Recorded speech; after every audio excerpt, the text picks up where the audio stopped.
you know, it's been several months since we heard anything significant, anything extra, anything ongoing with the Remy Ma and Papoose issue, right?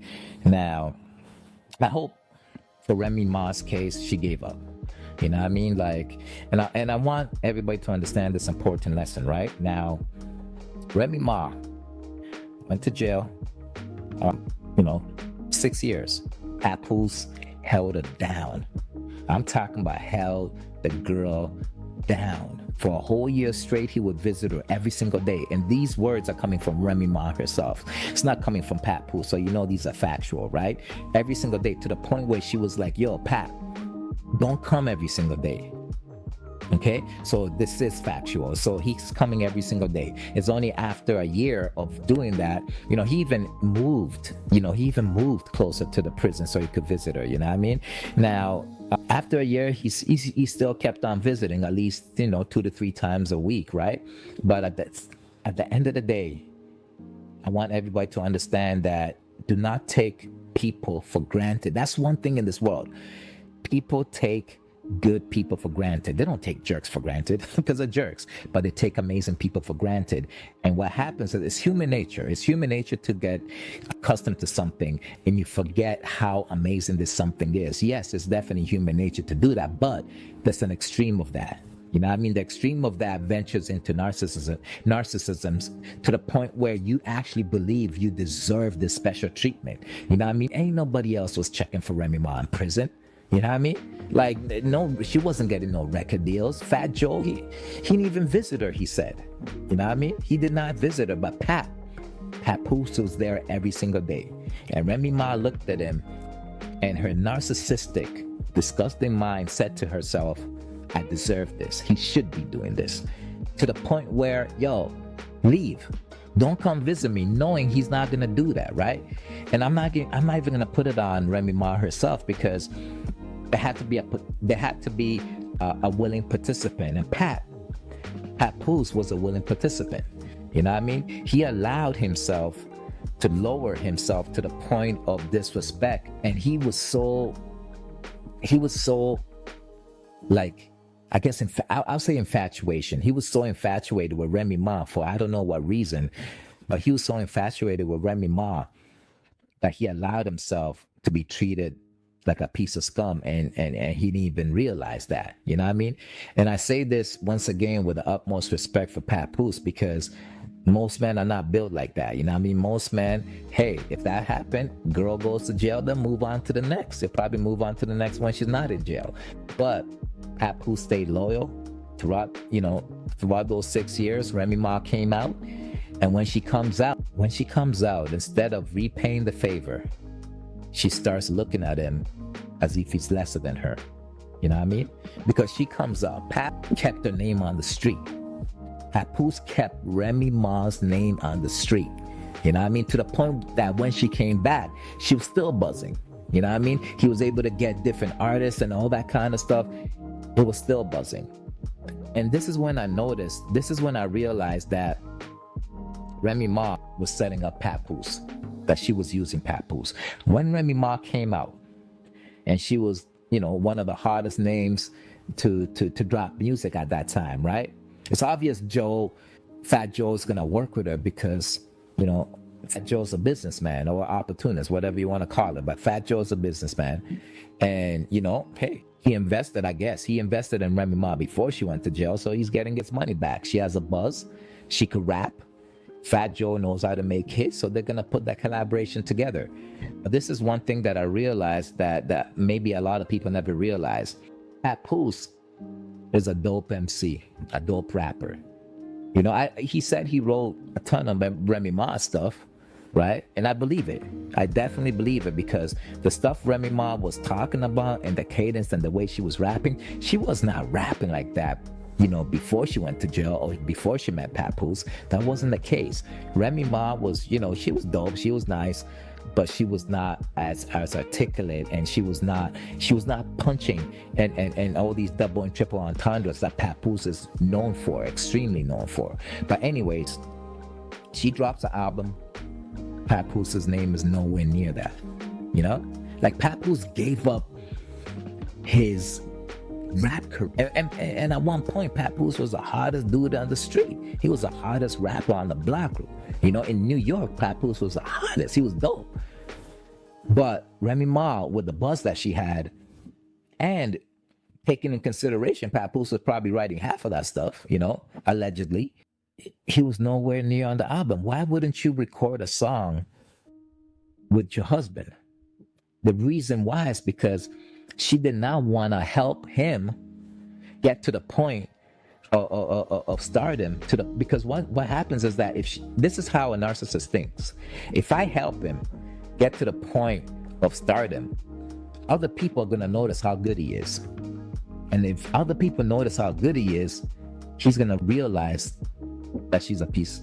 He's going to realize that she ain't nothing, that she's using him, that she ain't never really done anything for him. You know what I mean?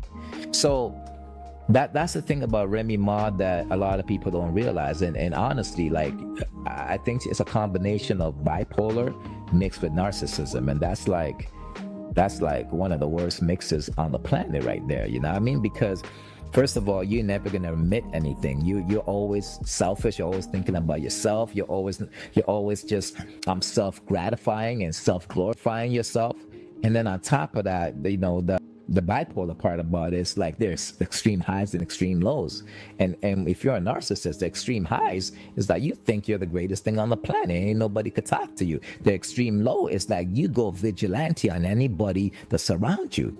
You know what I mean? Like you literally go for people's heads with anybody around you. And once again, the narcissistic part about it still thinks it's okay to do that to people. You think Remy Ma thinks she's okay to treat people like scum, and eventually people ain't gonna get fed up. You know what I mean? Like, for example, Calista Shields, right? Remy Ma was so arrogant that she thought, okay, well, you know, realistically, if we had to make it a buck, right? If we had to do this and be realistic, Remy Ma is more, you know, I guess in the realm of you know, urban culture, she's more appealing. She's prettier than Calista Shields. But the thing about what women don't realize is that guys don't care about that stuff no more. Yeah, obviously they care about somebody appealing and somebody pretty, but that's only really good for one thing. But realistically, if they're gonna put their name on it, if they're gonna make that person the bona fide, I'm talking about wife, I'm talking about wifey, I'm talking about long-term, you know, relationship, the looks goes out the window. All they care about is respect. All they care about is respect. Who loves them for them? Who's ride and die, respect. Who's gonna honor their man? Looks is secondary, you know? So she thinks because she's better looking and maybe a better body and all that kind of stuff, that means that Papoose ain't gonna figure out that she's a jerk. You know what I mean? He ain't gonna figure out that, hey, yo, Calista Shields loves me for me. Remy Ma's been using me, God knows, for probably over a decade. And that's what happened. Reality kicked in, and Remy Ma doesn't know how to take it. You know, she doesn't know what to do. So she starts crashing out, going crazy, going spazzing out, you know, talking a whole bunch of stuff. Whether it's true or not, it's really irrelevant, because the truth of that, Papoose does not want you back. That's the reality. Papoose doesn't want you back. And you know what? He's not going to want you back. And this is the mistake you made, Remy. Before, in the past, yeah, he came. But once you find somebody that actually loves you for you, and now you're out of that realm of that narcissistic group, he ain't coming, and you lost him, man. The best thing for you to do, Remy Ma, is apologize. Even if you don't want to apologize to people or apologize to Papoose, at least come to the realization that you were wrong. But once again, the narcissistic part about Remy Ma it's not gonna do that. You know what I mean? Because she's the nicest thing in the world, but she could be nice all she wants by herself. And now she crashed out in front of the world. Like, which guy is going to be stupid enough to pick that up now? Which guy is going to see all of that? The way you treated Papoose after what he did for you, after he was the only person holding you down from day one, after he gave up his whole career, his whole life. Which guy is going to say, yo, this is the queen I want to marry? It's not going to happen. And don't get it twisted, Remy Ma. You know, you are pretty and you do have a hot body and all that kind of stuff, but that's all the guys want. Don't get it twisted. Just because you're getting 20 DMs, 100 DMs, 1,000 DMs every single day on your Instagram or whatever, it doesn't matter, because ain't nobody gonna wife you. And that's what matters, and that's what you really want. Even though you lie to yourself and you say, hey, you know, I don't want that, I'm just gonna be single and have fun. Nah, you want what you have, but it's too. What's up, what's up, what's up? This is Malachi Malay, and I thank you, every single person out there, for tuning in to everything we do. You know what I mean? You're giving me a lot of love, a lot of support, a lot of encouragement. And one more thing I want to add, y'all, if you guys want to go check out this clothing brand, we got Jumbo right here. We got Saint T right here as well too. Y'all check it out, saintt.ca, saintt.ca. Y'all could pick up this merchandise right here. Y'all could pick up the Jumbo. I'm talking about the hottest brand on the planet right now. You know what I mean? All the rappers are rocking it. You know, politicians are rocking it. Everyday boys are rocking it. Everyday girls are rocking it. Y'all check it out, man. We got the hottest clothing apparel on the planet. saintt.ca, saintt.ca. And I'm talking about the quality is dope. You will not disappoint. If you want to support me, that's how you do it. You know what I mean? And I appreciate every single person that has, you know, the thousands of hoodies or t-shirts that we have already put out there in the world, man. I appreciate your support. I appreciate your love. saintt.ca. Y'all check it out. We keep on rocking this. We keep on doing this. We ain't gonna stop, and we will never stop. You know, we even got the Malachi Malay t-shirts right here. Just check out the site, saintt.ca, baby. saintt.ca. Malachi Malay, baby. We out. That's how.